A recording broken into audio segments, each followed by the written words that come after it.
He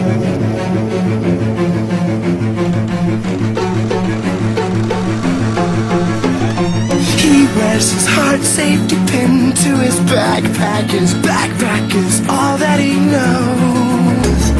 Shot down by strangers whose glances can cripple the heart and devour the soul. All alone he turns to stone while holding his breath after death. Terrified of what's inside, to save his life he crawls like a worm from a bone.